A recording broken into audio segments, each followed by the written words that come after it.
Prior to today's meetings, the Committees on Audit and Finance met in executive session, and earlier today, the Committees on Audit, Operations, and Capital Planning, Execution, and Asset Management, and the World Trade Center Redevelopment Subcommittee met in public session. Their reports will be filed with the official minutes of today's board meeting.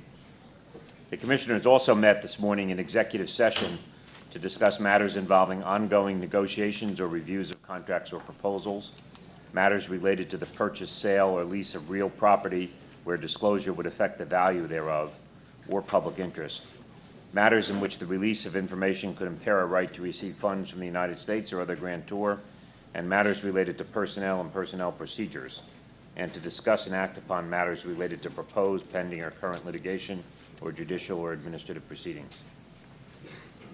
I'd note that in October of 2014, the board asked staff to determine the feasibility of implementing a voice of the employee reporting system for the Port Authority and its employees, and an implementation plan was reviewed with the board at its February 2015 meeting. I'm pleased to report that the Voice of the Employee helpline is now available.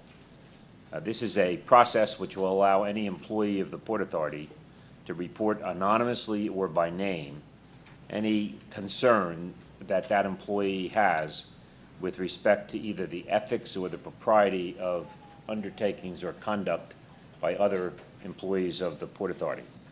It's an example of one of the means that we've instituted to ensure that every employee in the institution has the ability, and I would add responsibility, to report any activity that does not uphold the highest standards and expectations of our agency.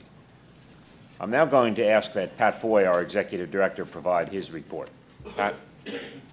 Thank you, Chairman. Good afternoon, Commissioners, colleagues, and members of the public. Before this speaker's session and the rest of today's agenda, I wanted to briefly comment on two issues to many of you in the room today. First, on third-party airport workers' wages.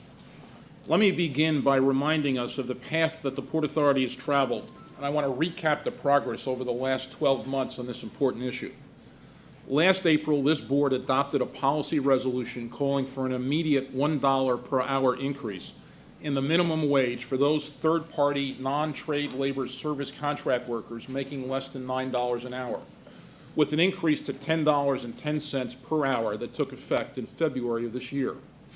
Additionally, after dialogue with many stakeholders in a public review and comment period, we amended the rules under the policy to include airport concession and lounge workers earlier this year. Per the policy, these new wage level minimums will include an appropriate cost of living adjustment going forward. As part of the policy and rules, Martin Luther King Jr. Day is now required to be treated as a paid holiday. These changes taking place over the course of the past year, I believe, have placed the Port Authority in the vanguard of several major airport systems around the country that have made demonstrable progress on the wage and benefit issues. These changes have helped ensure a more stable and skilled workforce and reduce turnover at positions which play an important role for both the operations and security at our major airports. The last component of the board's wage policy called for a plan for the development of enhanced wages and benefits over time. As I noted last month, we are working with a leading benefits consultant to look at the issue of health benefits, which has shifted with the implementation earlier this year of the Affordable Care Act. We plan on coming back to the board to continue our consideration of these important issues. Second, on the issue of taxi workers, for-hire vehicles, and airport hustlers at our airports. Earlier today, the New York City Taxi and Limousine Commission held a public hearing on its proposed rules for for-hire vehicles, including rules for how for-hire vehicles can operate at our airports. The Port Authority provided comments with regard to those rules at today's hearing. Broadly, the Port Authority is committed to working with all parties to ensure a safe, orderly system of ground transportation at our airports. We have parking lots and areas at the airports for for-hire vehicles to keep our terminal frontage clear for passenger drop-off and pickups, and we'll work with the TLC and all stakeholders to implement any rules that are fair and make sense. Finally, we're strongly committed to enforcing rules against illegal activities such as taxi hustlers, and I commend the efforts of the Port Authority Police Department, who've worked closely with TLC Enforcement Division on anti-hustling initiatives. That work will continue. Just earlier this week, we had 2 Port Authority police officers injured, fortunately not seriously, injured by a fleeing hustler while bravely trying to stop such illegal activity. Thanks to the officers and the NYPD for ultimately apprehending that suspect. We know that from taxi workers to airport contract workers, everyone works hard to make a living and do their part to make our airport system work.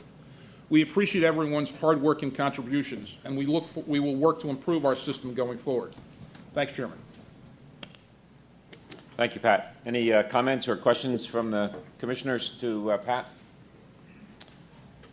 Hearing none, we're now going to provide the opportunity we do customarily at each meeting for members of the public to comment on Port Authority matters. We have almost 20 speakers listed today, so I would ask that they help us keep our public comment period, which we try to limit to 30 minutes in total, but may not be able to do so today. We do want to provide an opportunity for members of the public to present their views directly to the board, but this policy does not provide for a dialogue. Members of the public wishing to discuss a specific matter with the Port Authority staff are advised to contact our public affairs departments, and speakers are asked to comply with the fixed time limit of 3 minutes. The first speaker on the list is Richard Anderson.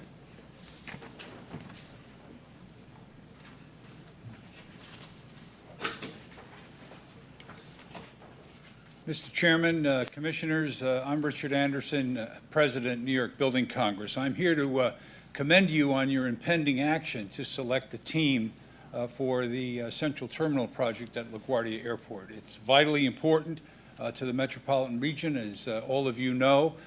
We are a $1.5 trillion regional economy. We're neck and neck with Tokyo. Unless we make investments like this, and the Port Authority continues to make investments like this, we could fall behind our competition like metropolitan Tokyo. I can tell you that the construction market in New York City is vibrant. You'll be part of that. Some of the delay in this project, unfortunately, will create higher costs, but I think the teams that are vying for the selection are terrific organizations, and either one will do a good job. So congratulations, and I'm pleased to see this project moving forward. Thank you. Thank you, Mr. Anderson. Next speaker is Reverend Malachi Brantley.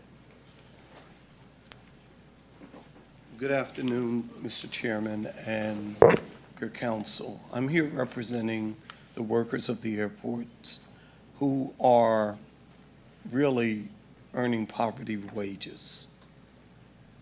And one of the things I suggest to the Port Authority for the betterment of the Port Authority is to reinvest in the Port Authority. If you ask any of your human resources persons, they will tell you that a happy worker is a productive worker. When I look at the profits that were made over the last year for the Port Authority, if you took 20% to the minimum of 10% of that and reinvested it into the employee, you would see a much more productive employee. When persons are working and have to survive off of tips, that is really unfair for them. When I look at this council, many of you may be second or third generation immigrants. And if you could talk to your ancestors who came here from various European countries, Scandinavian countries, Latino countries, and came with no ability to speak the English or read the English, but with the skills they had, and with the hope when they saw Lady Liberty, the opportunity to provide for their families. And they did. They took their skills and they worked, and they educated the next generation. And now the next generation is educating the next generation. These workers are just asking for the same thing: health benefits, that they can go to a doctor, dental benefits, that their children might be able to get braces if needed, and then a working wage that they too might be able to sit down and have a balanced meal and be able to continue to be productive in this company, the Port Authority. I leave you with this. When we look at the biblical example of oppression, the Pharaoh required of the Israelites to make bricks without straw. That was oppression. When they found themselves in captivity, they hung their harps on the willow trees, and they were required to sing a song. And they returned to their captors and said, "How can we sing our song in a strange land?" These workers are in a strange land, and they need the money just to survive. Thank you.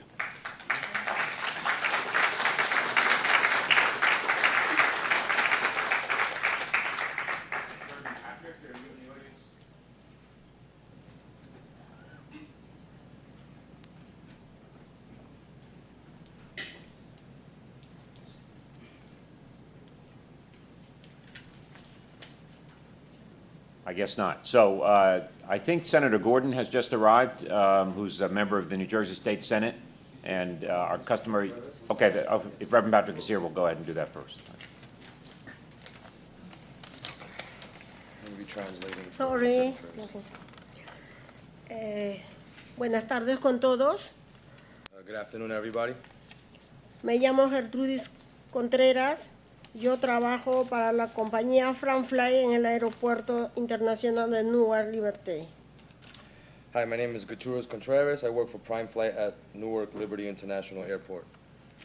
Como muchos de mis colegas, yo también vivo en Newark. Soy madre y abuela de 10 nietos hermosos. Like many of my colleagues, I also live in Newark. I am a mother and grandmother of 10 beautiful children. Me siento orgullosa de estar junto a los trabajadores del aeropuerto, los trabajadores de comida rápida y todas las personas que han unido hoy para decir, es hora de poner un final a los salarios de pobreza. I am proud to stand with airport workers, fast food workers, and all hardworking people who are banding together to say it's time to end poverty wages. Trabajo como una limpiadora de cabina. Mi empleador FranFly tiene un comunicado de prensa en su página web describiendo el buen trabajo que hacemos. I work as a cabin cleaner. My employer, Prime Flight, has a press release on its website about the good work we do. A pesar de esto, los trabajadores seguimos luchando por llegar a fin de mes. Despite this, workers continue to struggle to make ends meet. De hecho, muchos trabajadores del aeropuerto deben confiar en los programas gubernamentales financiados por los contribuyentes para ayudar a poner comida en la mesa, pagar el alquiler y pagar nuestras necesidades básicas. In fact, too many workers must rely on taxpayer-funded government programs to help put food on the table, pay the rent, and afford basic necessities. Mientras tanto, usted ha oído hablar de proyectos de rehabilitación millonaria para el aeropuerto de La Guardia. Meanwhile, you've heard of the port's multi-billion-dollar rehabilitation project for LaGuardia Airport, Lo cual plantea la pregunta, ¿cómo van a modernizar el aeropuerto mientras que el mantenimiento de las condiciones de trabajo absoluto? which begs the question, how can they modernize the airport while maintaining outdated working conditions? La autoridad portuaria debe liberar de inmediato su plan de salarios y beneficios prometidos. No podemos esperar en silencio, porque como dijo el doctor Martin Luther King, la justicia demora es justicia denegada. The Port Authority must immediately release its promised wage and benefits plan. We can't wait in silence, because as Dr. Martin Luther King said, justice delayed is justice denied. Thank you. Muchas gracias, muy buenas tardes, que Dios la bendiga a todos. Muchas gracias.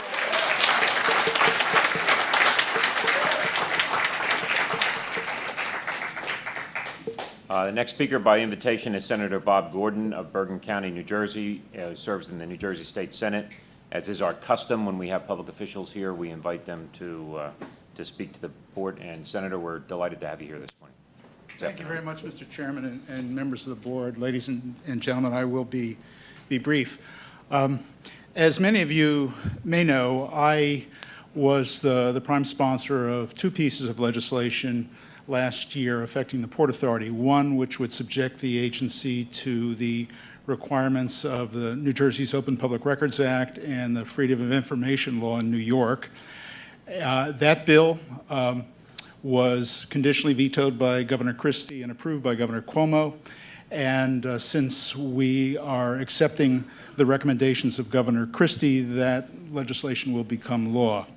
The other bill, which we call the Port Authority Accountability and Transportation Act, was approved unanimously, or at least without dissent, in both chambers of 2 states and 5 committees. And we were very disappointed when that bill was vetoed by both governors, and even more disappointed that we couldn't override those vetoes. However, I wanted to be here today just to announce that we're not giving up, and we are renewing this effort, which began in 2011. I'm joined by Senator Loretta Weinberg of Bergen County, Assemblywoman Valerie Huddle of Bergen County, and on the New York side, Assemblyman Jim Brennan of Brooklyn and Senator Andrew Lanza of Staten Island.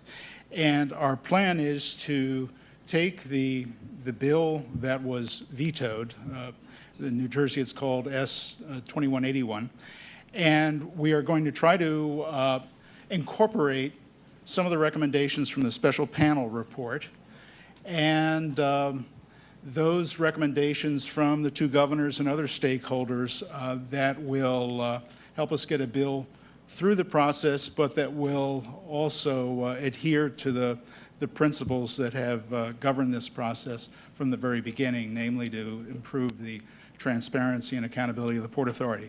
Now, I should hasten to add that I know that you as a board have undertaken a number of these reforms, and I commend you for that. But it is our belief in the legislature that these reforms should be memorialized in statute, because we're concerned that at some point in the future, when there is a different team here, that those reforms will not be adhered to. So I just wanted to tell you that we're starting the process over again, and since I think we will have a little bit more time in this iteration, that I'm looking forward to getting the input of the Port Authority and its staff, as well as the 2 governors and my colleagues on both sides of the aisle in both legislatures. And just wanted to let you know that the process has begun, and looking forward to working with you. Thank you, Senator. As I mentioned to you when we spoke, we look forward to working with you and with Senator Kaine as well, who has a reform bill that's also been introduced, and hope that out of that can come lasting reform for the Port Authority. Thank you for your efforts. Thank you very much. Neil Weissman.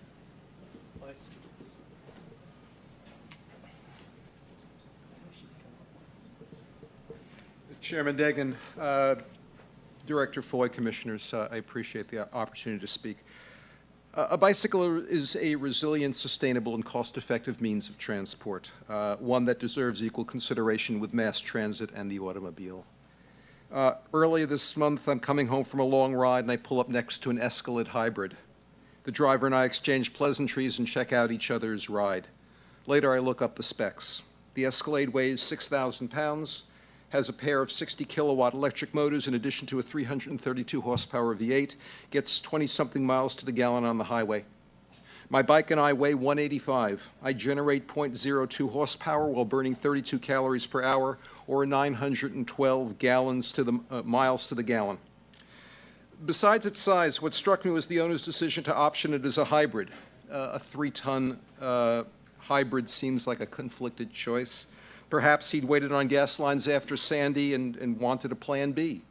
Maybe his kids shared homework on global warming and secured a promise that, Daddy's next car would help save the planet. The anecdote is useful as you prepare to re-up your lease on the George Washington Bridge. In the aftermath of Sandy, which crippled primary means of transport, bike traffic across the East River bridges spiked from 13,000 trips per day to 30,000. Fortunately, the routes had been developed over the preceding decades. Commuters knew how to bicycle, and the bridges themselves had the capacity to absorb the surge. Knowing that severe weather will disrupt future travel and that the GWB is the only bikeable connection, shouldn't the authority provision for its use as a regional Plan B? The hybrid option would also offer Port Authority the opportunity to save the planet, or at least help meet its 2050 CO2 reduction goals. A built-out GWB will support enough trips to reduce carbon emissions by 2,000 tons and annual gas consumption by 170,000 gallons. That is 1/3 of what New York's Clean Pass program saves for the entire 40 miles of the Long Island Expressway. And it is a far more cost-effective way to reduce emissions than the $6.50 subsidy you afford Easy Pass vehicles getting 45 miles to the gallon. In May, Piermont Bicycle Connection and Social Cycling signed on in support of the cyclist proposal to build out the GWB, which brings the total number of bike shops, clubs, and advocacies to 17. Thank you all. William Mansfield.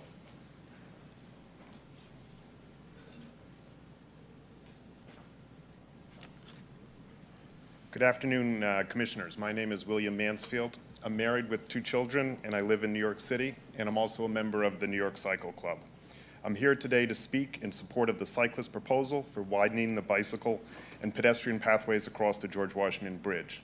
I myself ride a bicycle over the GWB weekly, and although I'm an experienced cyclist, I find the current facility rather treacherous, especially navigating the blind turns where the sidewalk must angle around the outside of each tower. Imagine how my 10 and 12-year-old daughters feel about getting around those blind turns on busy summer weekends. But I'm not here today to speak about the best way to fix the problems that the rapidly growing number of cyclists face with respect to the GWB, as you already have the cyclist proposal in hand. I'm here to speak today about encouraging you to aggressively use the unprecedented interest rate environment we have to finance this and other projects that may enhance bicycle pedestrian access. I have over 25 years of experience working in the debt capital markets, first working on the sell side with Citigroup and Salomon Brothers for 12 years, and since then on the buy side with several investment firms, investing in all different varieties of debt. As such, I'm familiar with bond ratings, the need to maintain your debt service coverage ratio at healthy levels. I'm sure that all of you would agree that the current interest rate environment is the most attractive it's ever been in our lifetimes, if not in the whole history of the United States. The Port Authority issued bonds last month at rates ranging from approximately 0.25% for one-year debt to just under 3.5% for 20-year bonds. In a long-term historical context, these rates are unheard of. The benefit of these low interest rates is that it allows the Port Authority to finance the cyclist proposal and other necessary projects at lower cost and without affecting your credit rating. Replacing the cables on the George Washington Bridge is clearly a once-in-a-lifetime project. Combined with the cost savings and benefits to end users of incorporating widening the GWB's main spans during the actual recabling, the savings realized from financing it in the current interest rate environment make the cyclist proposal a no-brainer. Thank you. Thank you, Mr. Mansfield. Michael Kerry.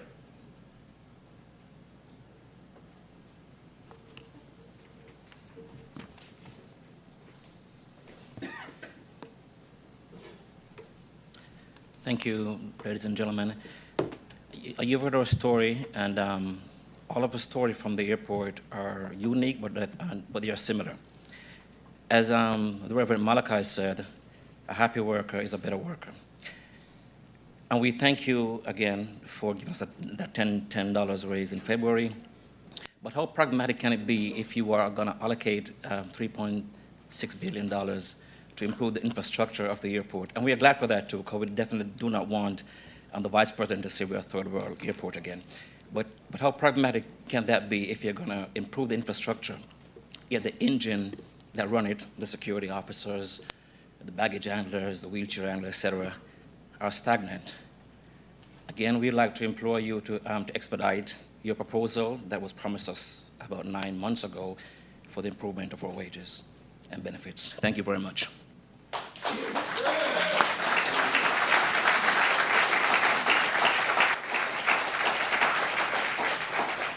Luis Sanchez.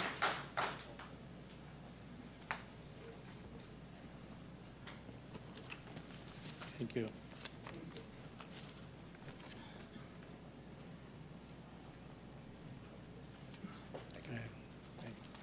Buenas tardes, mi nombre es Luis Sánchez. Good afternoon, my name is Luis Sanchez. Yo trabajo para la terminal número 5 del Aeropuerto Internacional John F. Kennedy. I work in Terminal 5 in John F. Kennedy Airport. La compañía que represento en este momento es Romal Cleaner. I work for a company called Roma Cleaners. Llevamos en una campaña aproximadamente unos 9 meses tratando de hacer un cambio radical. We've been on campaign for approximately 9 months and more, trying to, organize better wages and benefits. Es importante escuchar un poco este tipo de empresas desafortunadamente disfuncionales que existe en este preciso momento a nivel de aeropuertos. It's important to hear about the injustice that goes on at the airports. No es justo que It's not, sorry. en pleno siglo XXI todavía tengamos salarios del siglo XIX. In the 21st century, we still have 19th century wages. 10,10 es un salario todavía muy pequeño para sobrevivir en la ciudad de Nueva York. 1010 is a salary way too little to live on in New York City. En busca nuestra es buscar un salario digno, respetuoso, para nuestras propias familias que hagan justo el salario del diario trabajar. We're fighting for just wages for us and our families, and we demand justice. Necesitamos buenos beneficios, We need good benefits. pero lo más importante es una gran representación y un gran sindicato como es la 32BJ, que va a ser nuestra futura representación en un tiempo no muy lejano. Confiamos en ellos y muchas gracias por escuchar nuestra petición. Gracias. The most important thing is to have representation in a union of our choice, which is 32BJ. Thank you for your time.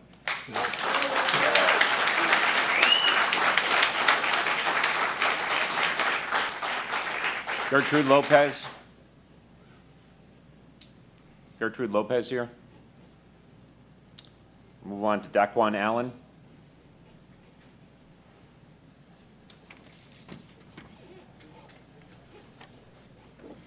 Good afternoon. My name is Daquan Allen. I want to thank the Airport Authority for the opportunity to speak today. I work at the North Liberty International Airport. Typically, I have about 7 minutes to clean an airplane, and at times not given a lunch break. It's not easy, but I have youth on my side. My grandmother and my sister also work as cabin cleaners with Prime Flight. My grandma has been doing this job faithfully for years, despite the demanding work and sometimes difficult conditions such as extreme heat. Despite her hard work and dedication, it took years for her to receive a pay increase. The recent pay bump to 1010 is a good step to help hardworking people, but it adds up to about $22,000 a year, which is below the federal poverty line for a family of 4. Would you want to see your grandmother struggling to make ends meet? So I ask you, on behalf of my grandmother and sister and all airport workers, please release your plan for wage increases, because the bill collector won't wait, and hard-working people like my grandmother shouldn't have to wait to get what they deserve, a living wage. Thank you.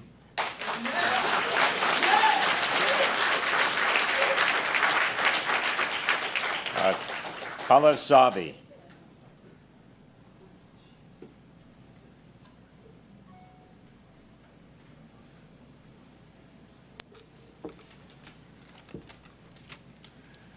Good afternoon, Commissioners. I'm sure many of you will remember I regularly spoke at these public board meetings trying to convince you of the historical and architectural significance of the old Pan Am Delta Worldport Terminal 3 at John F. Kennedy International Airport, asking you to reconsider the decision to demolish it and consider implementing the ideas for adaptive reuse set out in our group's petitions and letters. It's been 2 years now since the terminal closed, and it has long since been demolished. It's a deep disappointment to many, but we remain optimistic that a way to recognize the Pan Am Worldport significance can be found.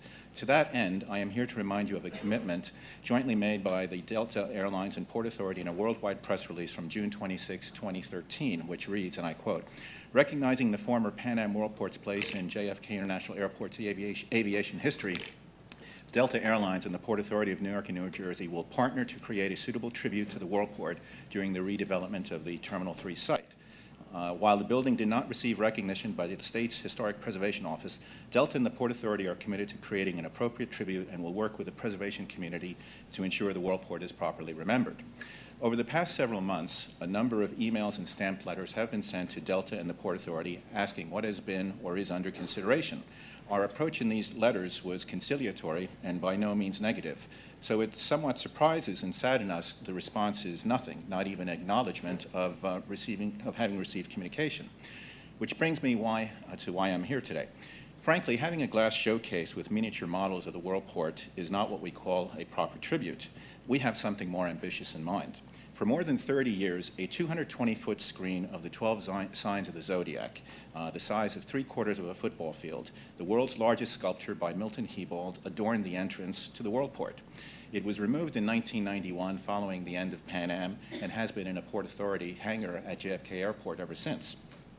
This world-famous sculpture is the only physical piece left from the site, and we can think of no better tribute than by restoring and finding a new home for the Zodiac. This is not an unreasonable or insignificant request. Concerned citizens have long lobbied the Port Authority to place the Zodiac back on public display long before the Worldport itself was demolished.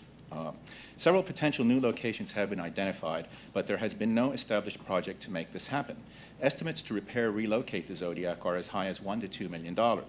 So the former Save the Worldport group would like to issue this challenge to the Delta and the Port Authority. If Delta and the Port Authority each agree to fund part of the cost, then we as concerned preservationists will form a nonprofit corporation and seek to fund the remaining costs through crowdfunding and other sponsors. Of course, we are willing to take on this project if and only if we have the Port Authority and Delta support. I've always felt coming to these meetings that this board is interested in fostering good community relations, and through your contacts with Delta Airlines, I'm confident that you can make this happen. I hope you will look favorably upon this proposal. Thank you for your time. Thank you. Isabel Marte. Isabel Marte?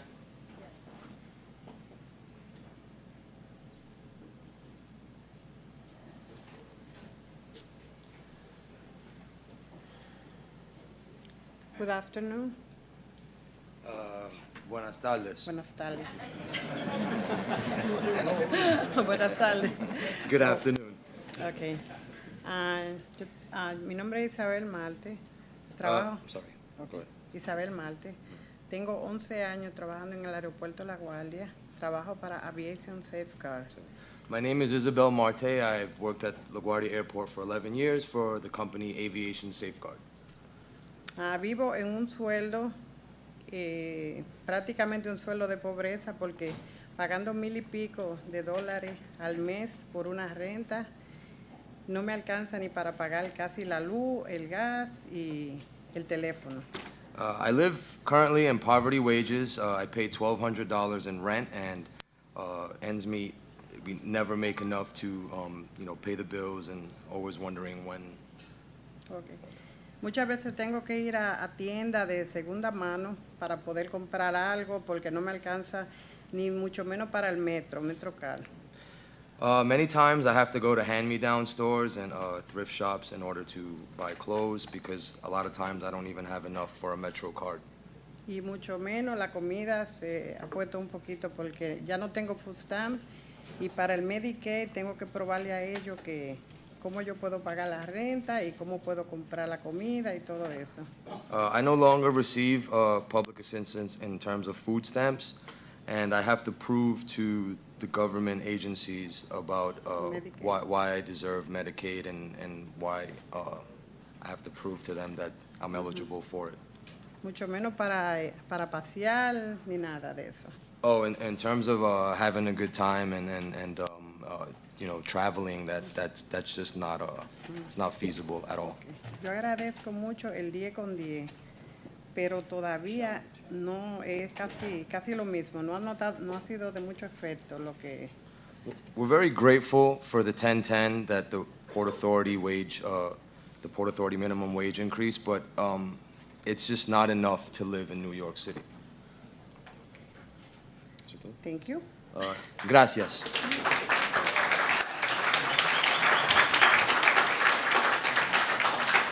Richard Hughes. Richard Hughes.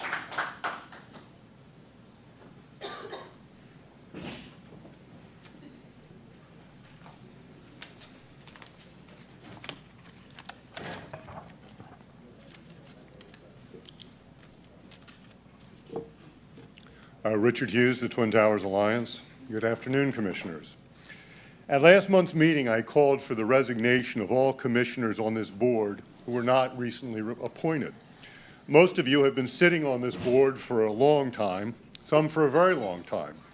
And unfortunately, you have been party to a long list of blunders that have hobbled the Port Authority and robbed the public not only of billions of dollars, but of the competent performance it has a right to expect from this agency.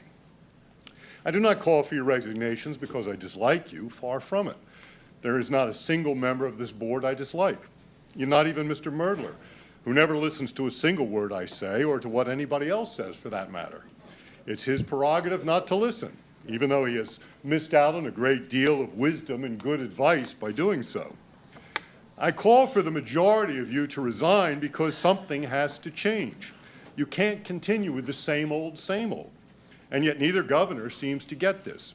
Recently, Governor Cuomo appointed another lawyer to the board, his friend, Mr. Cohen. As if we need another lawyer on the board. The board is swimming with lawyers. That's part of the problem. We don't need more lawyers on the board. We desperately need people with backgrounds in transportation, engineering, accounting, and management, not more lawyers. We are told this is a new Port Authority. But it can't be a new Port Authority with so many of the same old faces on the board. We at the Twin Towers Alliance believe that the blunders will continue without a change in governance. And what blunders they have been. The failure to rebuild the Twin Towers, which would have been the easiest, most popular, and most cost-effective thing to do. The renegotiation of the Silverstein contracts, which left the Port Authority on the hook for rebuilding. The ridiculous design and placement of the Freedom Tower, which made it wildly expensive to build. The trading of 8 prime acres for the ultimately much less valuable Deutsche Bank site. The Calatrava extravaganza. The Pulaski Skyway giveaway. The failure to plan for the overload at the 42nd Street bus terminal. The failure to keep LaGuardia and JFK competitive. The raising of the bridge and tunnel tolls to punitive levels. The failure to rein in spending or even try to rein in spending. Blunder after blunder. I'm sure you're all well-meaning people, but this is a disastrous record.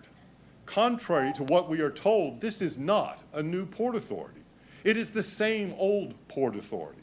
And without major changes at the top, it will remain the same old Port Authority, and I greatly fear the blunders will continue. Thank you.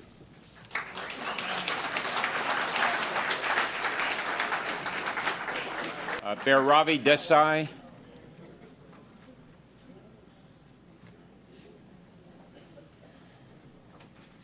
Good afternoon. My name is Bhairavi Desai. I'm the executive director of the New York Taxi Workers Alliance. We are a union of over 18,000, mostly taxi, green, and black car drivers. We collectively serve 1 million people every single day in the city of New York. And we're very proud to be the most popular mode of private transportation to and from the airports. First, I would like to say to our brothers and sisters, airport workers, their plight is absolutely real, and their cause is absolutely just. And we, as fellow workers, who are especially people at the airports, we also ask you, members of the board, to please expedite what has already been agreed to. And the reason that their struggle speaks so much to our heart is because as taxi drivers, we also know what it means to work every day and, for very little earnings. Drivers have no guaranteed incomes. They start every day at $130 to $190 in the negative.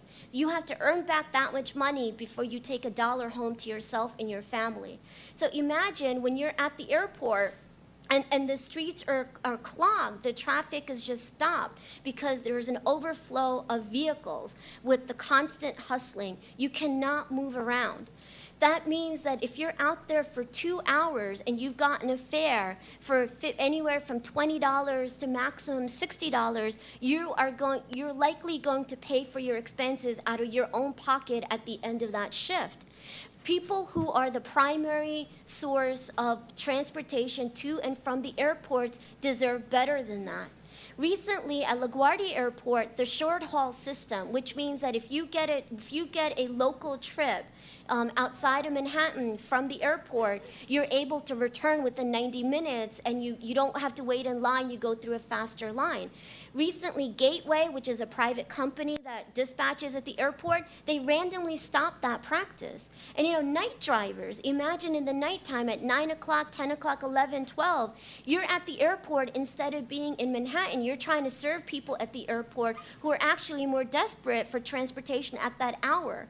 And yet, instead of being recognized for that labor, you're essentially being punished. So you can get a $15 fare, which has taken you 45 minutes to an hour from the time you were in the lot to the time you dropped off the passenger, and you've made $15 for yourself. That does not even cover your operating expenses. We need that short haul system to be reinstated at LaGuardia Airport at Terminal C.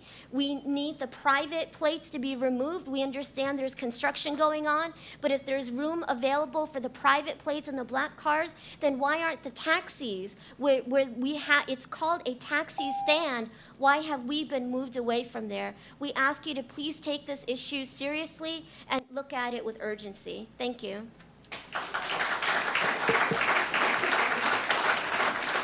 Thank you. Murray Bowden.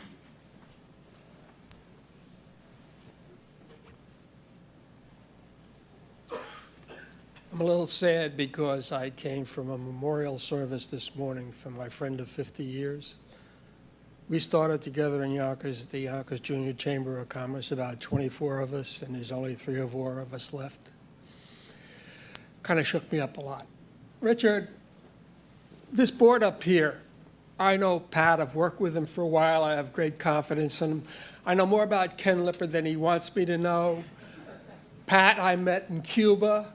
We were both there on finding out and doing the right thing. Ray I talked to yesterday at the New Jersey Turnpike. Scott I've spoken to. John I've spoken to. Jeff I know a little about. Mr. Rich Bagger I've researched quite thoroughly, though we've never had a decent conversation. I have great confidence in him. David Steiner is one of the most brilliant people I've ever met. Thank you, David. Came in for the right time. Almost missed you. I watched George. George, I haven't had a conversation with, but I'm pretty sure we think alike. And when I say this is not the old, this is the new Port Authority. We have a new New York State Thruway. The governor has appointed people that are changing it. Things change quite slowly. I've been interested in the railroad crossings and safety at crossings.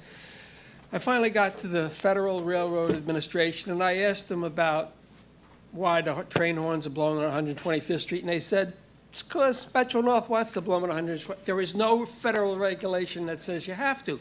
So this has been a couple of years, and I'm about to stop them. But I asked about grade crossings, and I asked this morning, and I got this back. My grade crossing associate tells me there is a discussion to institute red lights that remain on without blinking. Flashing red lights means stop and proceed cautiously. Now, how come after all of these years, we haven't noticed that all of these railroad crossing lights are saying, okay, stop and then go? We just never noticed. So I've raised these questions, and because of the Irish vote on gay marriage, I realized I have to take some responsibility, and I'm going to Texas in 3 weeks to the meeting of the traffic engineers. And I'm going to ask about railroad lights, because I sat in a January meeting and I saw the picture they had up there, and I didn't know enough, if I may continue, I didn't know enough questions to ask. And yesterday at the New Jersey Turnpike, their engineer gave me the information I needed to get road lines put on more safely. So this Richard, is the new Port Authority. And as much as you may not know who these people are, I've worked with them. I find them cooperative, they listen, and boy, they've got a lot of tough culture to unwind. But they're working at it. Maybe, where are you, Richard? Thank you, Mary. Hey, Commissioner Steiner wants to give you more time, but I can't. Thank you. Papu Yande.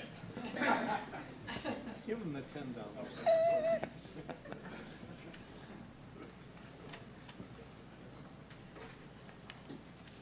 Thank you, Chairman, Council members, ladies and gentlemen.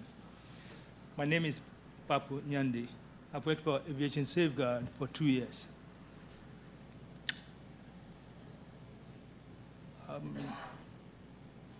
On February 4th, I proceeded to Ghana, Africa, to take care of my wife who was in coma in the hospital.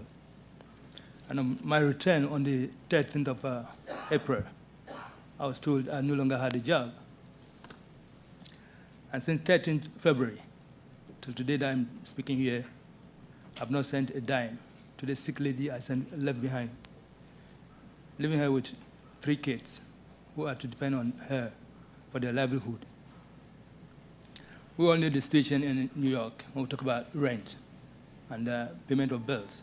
Of course, the 1010, like somebody said, is woefully inadequate to cater for our bills. And I have to grapple with all that alone. Currently, on the threat of being homeless because I no longer work. Having said this, we're talking about upgrading the airport to a 21st century airport when we're still on 19th century wages.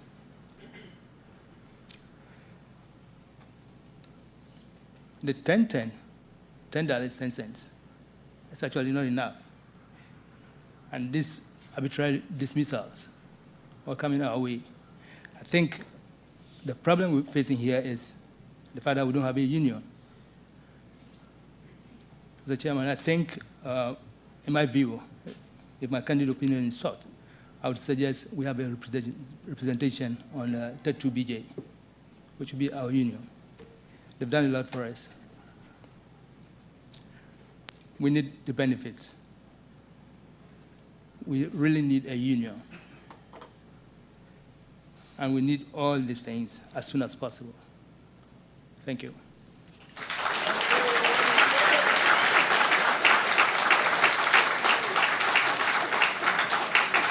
Thank you. Anthony Stramaglia. Anthony Stramaglia. Okay, we'll move on to Margaret Donovan.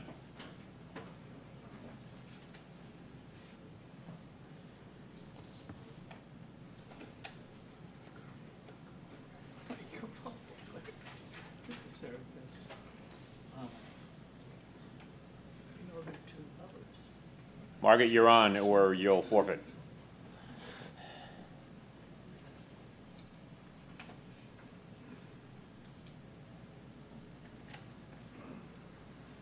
Sorry to keep you waiting.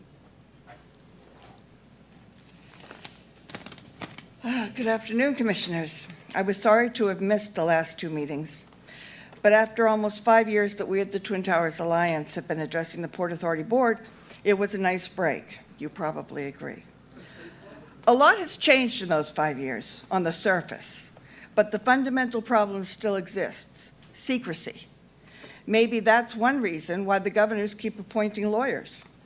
The things that you want to keep secret stay secret. So all the rest of the efforts at transparency are in effect camouflage. I am very grateful to Senator Weinberg and Senator Gordon and the hundreds of legislators on both sides of the river for finally getting the Public Records Access Bill to the point where it is likely soon to be law. But while access to records after the damage is done is great for accountability, like an autopsy, it is the access to deliberations beforehand that would have exposed so much of the mismanagement and waste, while it still could have been prevented. So we wouldn't have to hear commissioners and directors today distancing themselves from the actions of the past. Just because the agency's bi-state status has complicated the legal application of the two states' Freedom of Information and Open Meetings laws. It never made this agency any less responsible to the people to observe what we expect of other officials. In fact, your enormous reach into the public's pockets makes you more responsible, and it is well worth noting that the way you are still conducting these regular executive sessions is anything but limited, as the bylaws promise, and would never be allowed under the laws of New York State or New Jersey. Other agencies, normal agencies, are not authorized to do all their real business in prearranged executive sessions. Why should the Port Authority? Especially after it is clear where that has gotten us. What makes the Port Authority so special? You aren't guarding state secrets, even if you think you are. The problem is that access leads to questions, and this agency thinks it is above answering the public's questions. The public is advised that there will be no dialogue in the meetings, which puts us at the mercy of what a few reporters choose to ask at your very brief press briefings, and whether you are willing to engage in a dialogue with them before the curtain comes down. You clearly don't want the public's servants in the legislatures to have the power to ask questions and actually get answers. But that has to change, because this agency has been in the pockets of the governors for too long. Everyone seems to agree on that. The point is this. This agency can only claim to be a new port authority when it stops picking and choosing what it reveals. Murray? It will be a new port authority when the public starts getting the information you want to protect and not the information that you are happy to share. The public does not need to be protected from itself. Thank you.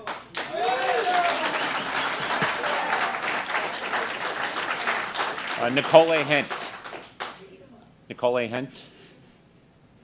Okay, if that individual's not here, we'll conclude the public comment period and move on with the meeting. The next item on the agenda is the LaGuardia Airport Central Terminal Building. This is an action item, so prior to receiving any motion or having discussions on it, I'd ask the corporate secretary to note any commissioner who has recused himself or herself. Commissioners Murdler, Schubert, and Steiner are recused on the matter.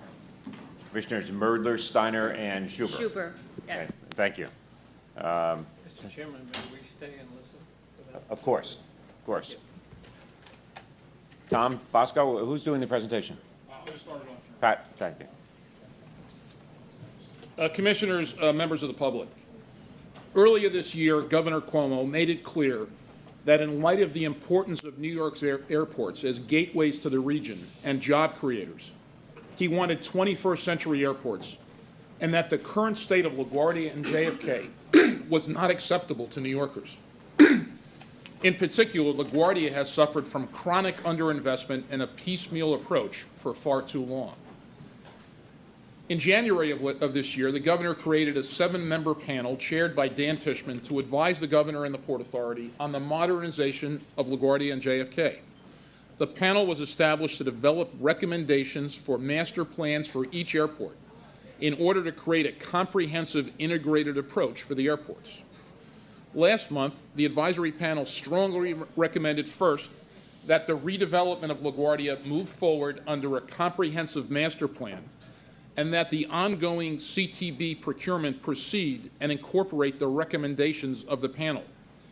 In addition, the panel's preliminary recommendations for LaGuardia included incorporating the development of a non-exclusive central passenger portal at LaGuardia designed to accommodate one or more of the following.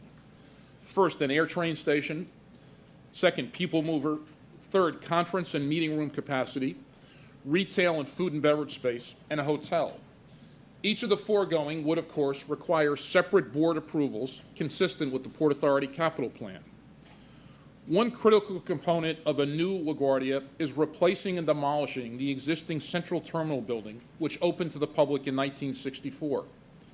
Back then, that terminal had a design capacity of 8 million annual air passengers. The terminal was expanded from 750,000 square feet to 835,000 square feet and modernized somewhat in the 1990s. In 2014, the Central Terminal building handled 13.5 million passengers, nearly 70% more than it was designed for. The current terminal is deficient across the board. Insufficient space for ticketing, security screening, post-security concessions, and boarding areas. The existing terminal was simply not designed to accommodate modern air travel, resulting in low service levels. We all agree New Yorkers deserve better. So why a public-private partnership, first for the Goethals Bridge and now for LaGuardia? We believe a public-private partnership structure is the right choice for Phase 1 of the modernization of LaGuardia. Even recognizing and taking into account the cost of capital advantage of public sector entities, we believe soliciting the best ideas from private sector entities who have hundreds of millions of dollars at risk, together with risk sharing by the private sector, benefits the public interest. Specifically at LaGuardia, construction risk and long-term operations and maintenance risks will be transferred to the private sector. For example, demolishing a terminal at LaGuardia in phases while maintaining operations for millions of passengers will be a huge challenge from a construction management point of view. Already, the construction, staging, and management ideas that the procurement process has generated have been innovative, time, and budget savings. In addition, private sector expertise will be brought to the long-term life cycle maintenance of the airport. We have seen this type of discipline and results at the Goethals Bridge already, where a PPP developer is daily making decisions to ensure quality construction, so that 20 years from now, the maintenance costs are lowered and the asset will continue in better condition. In short, a properly incentivized private developer would never let the Central Terminal building get to the condition it is today. Let me turn it over to Tom Bosco, Director of Aviation, who will describe for the board and the public the actions to be considered today. Tom. Thank you, Pat.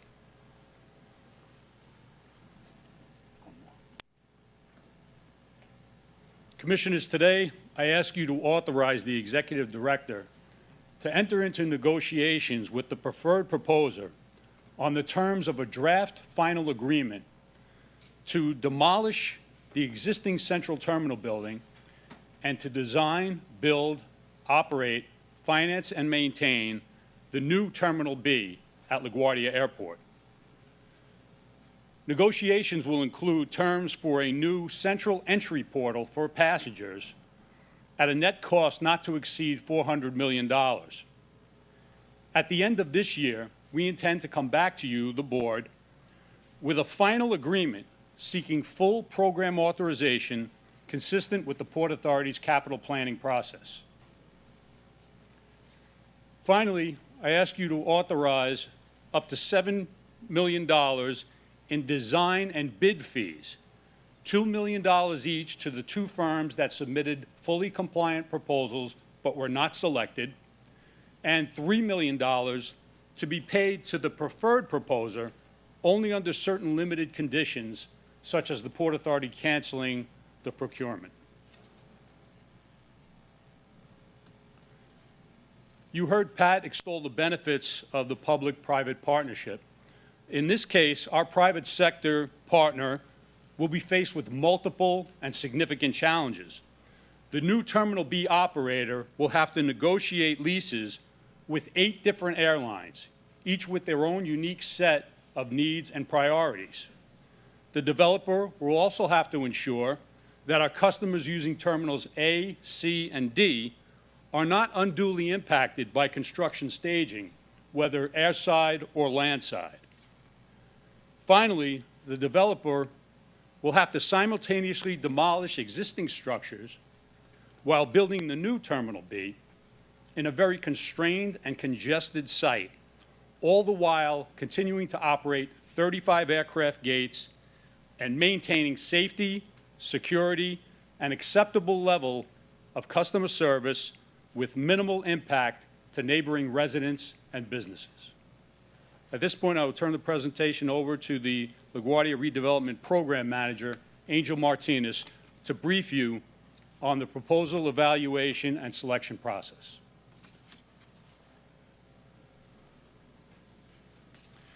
Good afternoon. Thanks, Tom.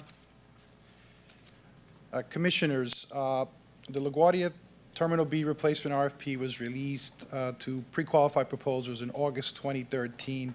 Proposals were received on May 20th from 3 May 20th, 2014, from 3 pre-qualified teams comprised of over 85 industry-leading aviation, financial, technical, and legal firms. Teams were required to design a new terminal building that is innovative, achieves LEED certification of silver with a target of gold, and reflects the vitality of New York. They were required to build the terminal in such a manner that minimizes disruptions to tenants and passengers. They were required to achieve the best value for money with the greatest certainty of construction costs and schedule. They were required to charge fair and reasonable rates to the airlines. And as this partnership is it's a true partnership, we're looking for optimal sharing of risk and benefits between the agency and the developer. Proposals included 4 major components that were evaluated. They were the technical, financial, management operations, and maintenance proposals. At the beginning of the process, we conducted site tours for the proposing teams to facilitate their understanding of the unique challenges and constraints of LaGuardia Airport. We addressed proposal questions through a rigorous RFI, request for information process. We held a significant amount of collaborative dialogue meetings with the proposers over a 7-month period. After proposals were submitted, we assembled a team of over 130 members organized in 3 tiers across the 4 proposal components. This included Port Authority staff as well as subject matter experts from 15 leading consulting firms with varying expertise, such as ORIC on legal topics, SOM, AECOM, HNTB on technical topics, Fraskin Associates on financial topics. In addition, we had Lander and Brown and even a retired LaGuardia Air Traffic Control Tower Chief to help us in our review of the airside planning components. Extensive modeling was performed for the airside, the landside, and the financial proposal components. All reviews were conducted in a secure, off-site location with no personal cell phones or wireless devices. All files were encrypted, all notebooks sequestered. In addition, the Port Authority Procurement Department and Office of the Inspector General were directly involved throughout the entire process. This process yielded a staff recommendation for the board's consideration today. LaGuardia Gateway Partners is the preferred proposer. They are a consortium comprised of various members taking on the design, build, finance, operate, and maintain scope of this RFP. Vantage Airport Group, the future Terminal B operator for the next 35 years, currently manages 9 airports across 3 continents and has transitioned 19 airports from public to private management. Vantage has operations and management experience at Vancouver International Airport, Santiago Airport, Nassau Airport, and Cyprus Airport. LaGuardia Gateway Partners has a commitment from Citigroup Global Markets and Wells Fargo, 2 of the largest banking groups in North America, to underwrite more than $1 billion in investment-grade bonds at financial close. In addition, Meridian, a global infrastructure fund with more than $3 billion under management, is joined by future Terminal B operator Vantage Airport Group and the major construction partner, Skanska, in investing $200 million in equity to assure the success of the project. Skanska and Walsh have extensive construction experience on the following projects: Boston Logan Airport, LAX, and Sacramento Airport. HOK and PB have design experience working at these airports: Washington Dulles, Madrid, Doha, and Delhi. As part of their proposal, LaGuardia Gateway Partners proposes the following $5 million initial investment to improve the customer experience in the existing CTB. That will be restrooms enhancements, wall repairs, security checkpoint improvements, flooring upgrades at strategic locations, lighting enhancements, interior landscaping, and commercial enhancements to make the existing CTB as pleasurable as we can while we begin the construction. The new Terminal B will provide significant improvements, and here's some at a glance. Getting to the new Terminal B and leaving the Terminal B would be much easier, and security screening would be less stressful and have less wait time. And once passing through the security checkpoint, passengers will be presented with modern amenities. Let's talk some of the numbers. The original CTB, as Pat mentioned, was designed for 8 million passengers. We handled 13.5 last year, and the forecast is for 17.5 million passengers in 2030. The new Terminal B will be 1.3 million square feet, so significant increases in square footage. As passenger numbers grow, the required area for security screening lanes increases. Today, we're maxed out at 20,000 square feet. The new Terminal B will provide 3 times the amount of security screening capacity, which will also allow for flexibility as new technologies and changes and updates happen through the security world. Concessions will greatly improve in the new Terminal B. The large majority of retail, shopping, and food beverage concessions and security are before the security checkpoint in today's CTB. In the new Terminal B, concessions, 95% of which will be post-security, where you really need to have the concessions. These concessions will be located in a central concession area in the main head house, as well as within the concourses, convenient to passenger hold rooms. Terminal frontage. The number of existing traffic lanes and frontage length is not wide or long enough and cannot be modified today at LaGuardia. High occupancy vehicles and taxis currently compete for frontage on the arrivals level. Taxis and private cars compete on the departures level. Very congested today. The new Terminal B will provide a 3-level frontage roadway with approximately 2,700 lineal feet of terminal curb, 900 on each level, and we'll have a dedicated HOV ground level for transportation vehicles on the lowermost floor. There'll be a second floor for arrivals and a third floor for departures. This will ease the congestion, will significantly improve the quality of service provided at Terminal B. The preferred proposal of LaGuardia Gateway Partners was selected for many reasons. World-class terminal. They will be opening the terminal, the head house, in 37 months. Total project will be delivered in 68 months. They are proposing a very efficient phasing and staging, an all-in cost of $3.2 billion, not inclusive of the current work that we have ongoing at LaGuardia. And as you know, we're building a new east garage, there's a new substation, and we're currently demolishing hangars out there. And that does not include the portal, which is yet to be negotiated as we move forward. Overall, the optimizing risk sharing is one of the key components. We're going with the Triple P partner, and LaGuardia Gateway Partners is the recommended proposer. Back to you, Pat. So thanks, Angel. Angel's just described Phase 1 of the modernization of LaGuardia.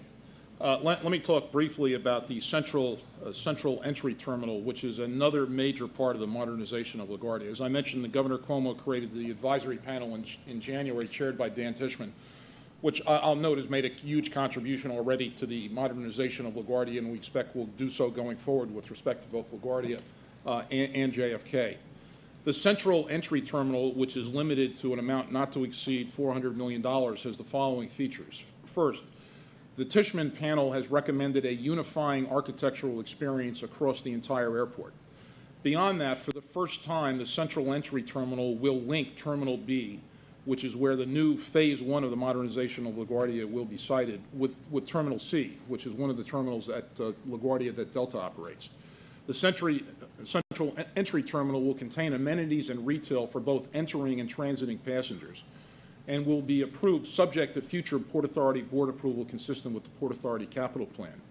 In addition, optionality will be maintained with respect to a people mover between the terminals, initially Terminals B and C and D, an air train station. The governor announced that at the Abney speech in January, hotel, conference, and meeting facilities, and finally retail, food, and beverage services.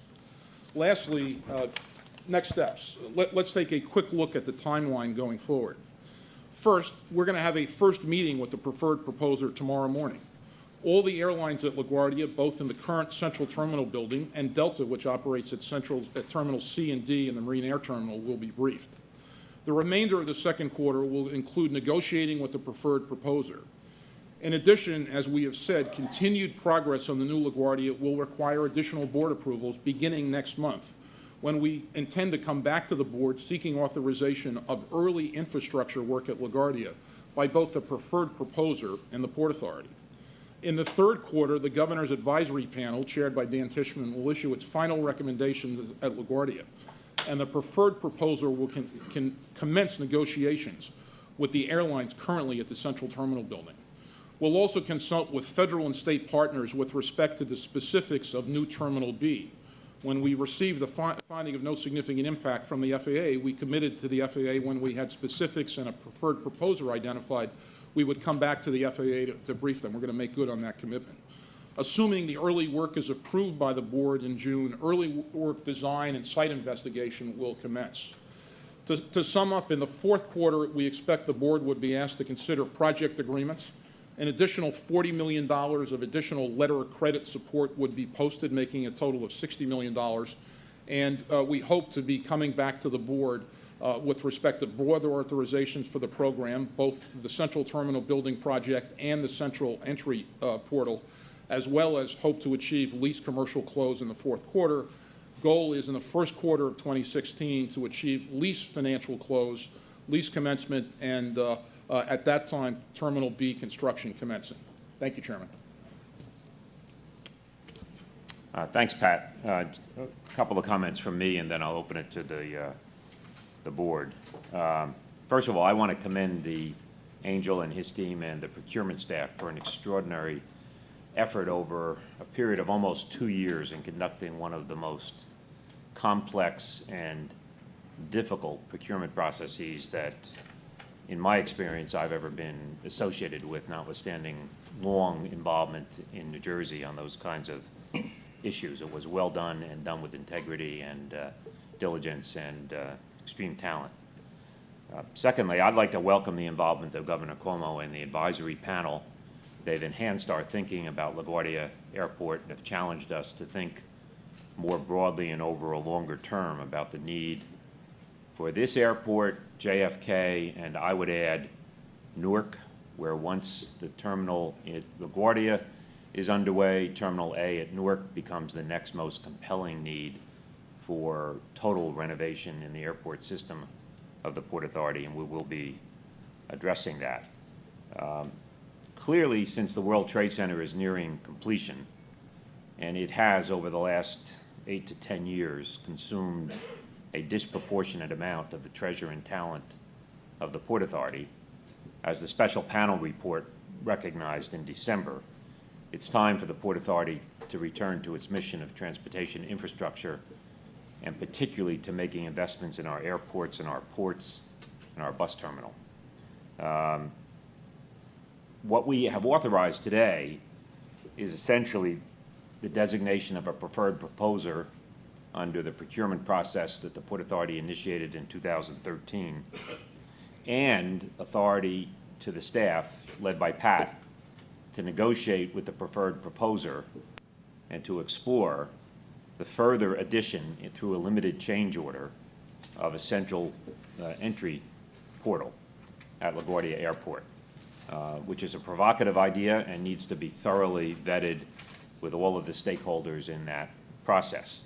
At the end of that negotiating period, I expect that staff will come back, as Pat has alluded to the Port Authority Board for final approval of both the procurement award to the proposed bidder, if those negotiations are successful, and if the portal negotiations are successful, and if the board decides that proceeding with that portal is consistent with the capital plan and otherwise makes sense for the Port Authority for approval of that additional limited change order as well. And we look forward to dealing with that. But today we are taking a major step toward the renovation of LaGuardia Airport and conforming it to 21st century needs. Scott, do you have some comments? Yeah, we're not to make some comments. First, I fully endorse moving forward with the items on the agenda for today. I'd also like to congratulate LaGuardia Gateway Partners for their successful award. we always thought of you as color purple because of the procurement process. That's what we expected. And when I walked in this morning, I saw Tom and Angel both wearing purple ties. I I knew where their recommendation was going. So congratulations along that way. And also, I'd like to just echo the chairman's comments regarding the teams navigating what has been an extraordinary, complicated procurement process in a very professional manner, and taking the extra time to think through the concepts and the challenges that would put in front of you, and I think we'll have a better product because of that. In particular, I also commend and applaud the concept of using the public-private partnership. I think it displayed what you hope when you use a public-private partnership in terms of bringing new ideas, innovation, finding ways to get things done more affordably, quicker, transferring risk, better quality of service for our customers, and not only with the winning team, but with many teams, a lot of creative ideas were put forth that I think you rely on when you try to use a public-private partnership of this nature. I think importantly, and echoing the comments again from the chairman, we need to really consider this a first phase. The LaGuardia Airport is a 20th century airport. We need to make it a 21st century airport. I think we need to think about it holistically and think about not just a terminal, but the 4 terminals and how we unify them as we go forward. I think the ideas that we've already seen some preliminary feedback from the special panel from Dan Tishman and his esteemed colleagues on that panel, I think are all very good ideas that we should be looking at seriously and considering embracing as we go forward to make sure that LaGuardia Airport is a 21st century airport. It's the front door to our region, and when people come here, they should say, this is what New York stands for. It's great, and it should have that level of 21st century service, amenities, public transportation, and the types of items that one would expect when they go to a 21st century airport. And again, I just, as I said, as we look at this, this is an airport, when you put in perspective, is the 20th largest airport in the country. Although in many cases in New York, it's been sort of the stepchild of the New York airports. And I think it's time that this changes, and hopefully today is the first step in redefining the positioning of LaGuardia Airport. Any other commissioners have any comments or questions? If not, I'll entertain a motion to approve the recommendation to move forward as it was laid out in the presentation today. Is there a motion? Is there a second? A second. Karen, you've already noted the recusals. Do you want to take a roll call vote here? Yes. Chairman Degnan? Yes. Chairman Reckler? Yes. Commissioner Bagger? Yes. Commissioner Laufenberg? Yes. Commissioner Lipper? Yes. Commissioner Linford? Yes. Commissioner Merdla? Recused. Commissioner Pacino? Yes. Commissioner Rosado? Yes. Commissioner Schubert? Commissioner Steiner? Recused. Okay, the motion is passed.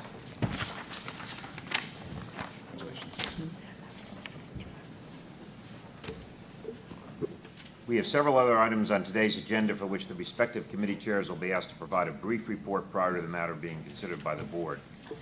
On behalf of the Committee on Operations, I'll now submit 2 items which were discussed in public session earlier today that would approve a 2015 Title V non-discrimination program for the Port Authority and PATH in order to comply with Federal Transit Administration regulations for receipt of federal aid. Prior to making a motion on those items, I'd ask the Corporate Secretary to note any commissioner recusals. No, there's no recusals on this matter. Do any of the commissioners have any comments on any of those items? I'll now request a motion on those items. A second. Karen, will you take the roll, please? Chairman Degnan? Yes. Vice Chairman Reckler? Yes. Commissioner Bagger? Yes. Commissioner Laufenberg? Yes. Commissioner Lipper? Yes. Commissioner Linford? Yes. Commissioner Merdla? Yes. Commissioner Pacino? Yes. Commissioner Rosado? Yes. Commissioner Schubert? Yes. Commissioner Steiner? Yes. As the votes are in order, the items are approved. I'll now ask Vice Chairman Reckler, as Chair of the Committee on Capital Planning, Execution, and Asset Management, and the World Trade Center Redevelopment Subcommittee to provide his report. Thank you. As Chair of the Committee of Capital Planning, Execution, and Asset Management, I'll now report on the item that was discussed earlier in public session. The item authorizes a $9.5 million project to replace Taxiway B at Teterboro Airport with a new taxiway to enhance safety. The project is expected to support a total of 30 job years, $1.1 million in wages, and $12.6 million in regional economic activity. An application will be submitted to the Federal Aviation Administration to seek recovery up to 90% of the eligible project costs via Federal Airport Improvement Program grants. Prior to making this motion, I'd like to ask the Corporate Secretary, Karen Eastman, to let us know if there's any Commissioner recusals on this item. There are no recusals. Okay, do any Commissioners have any comments on this item? If not, I'll ask for a motion. So moved. Second? Okay, can we have a roll call vote, please? Chairman Degnan, Yes? Vice Chairman Reckler, Yes. Commissioner Bagger, Yes. Commissioner Laffenberg, Commissioner Lipper, Commissioner Linford, Yes. Commissioner Merdla. Recused. Oh, no. No, yeah, not wrong on this. item. Yes, vote yes. Yes. Commissioner Pacino, Yes. Commissioner Rosado. Yes. Commissioner Schubert, Yes. Commissioner Steiner. Yes. The item is approved. Now switching to the World Trade Center Redevelopment Subcommittee, I'll now report on an item that was discussed in public session of the subcommittee earlier today. The item authorized the award of a construction trade contract for electrical work for the World Trade Center West Bathtub Vehicular Access Project. The contract will be awarded to Five Star Electric in the estimated amount of $41.7 million. Authorization also includes the extension of an agreement with Tishman Construction Corporation for related construction management services for the project through December 2018. I now like to ask the Corporate Secretary to let me know if there's any recusals on this matter. Commissioner Merdla is recused. Okay. Do we have any comments from any of the commissioners? Okay, if not, can I have a motion? So moved. Okay. Can we have a roll call vote, please? Chairman Degnan, Yes? Vice Chairman Reckler, Yes. Commissioner Bagger, Yes. Commissioner Laffenberg, Commissioner Lipper, Commissioner Linford, Yes. Commissioner Merdla, Recused, sorry. Commissioner Pacino, Yes. Commissioner Rosado. Commissioner Schubert, Yes. Commissioner Steiner. Yes. Yes, The sorry. matter's I'm sorry. approved. We're done. Approved. I have one more brief item with apologies for Mr. Lopez, one of our public commenters. Karen suggested in my haste to move on from Mr. Hughes's remarks, I omitted calling upon Mr. Lopez during the public comment period, and I'd like to give him that opportunity now.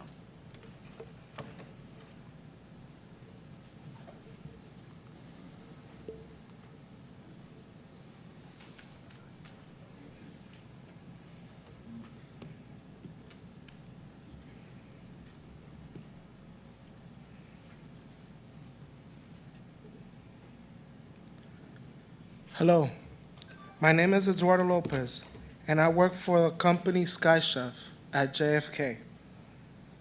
I'm here to report to you that the 10-10-10 policy that you passed is having an important impact on hundreds, if not thousands of people and families who rely on airport jobs.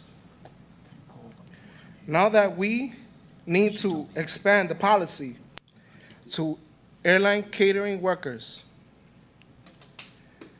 who still aren't covered.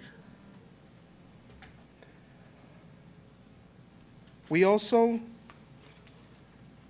really need the Port Authority to follow through and make sure that the policies are enforced and followed.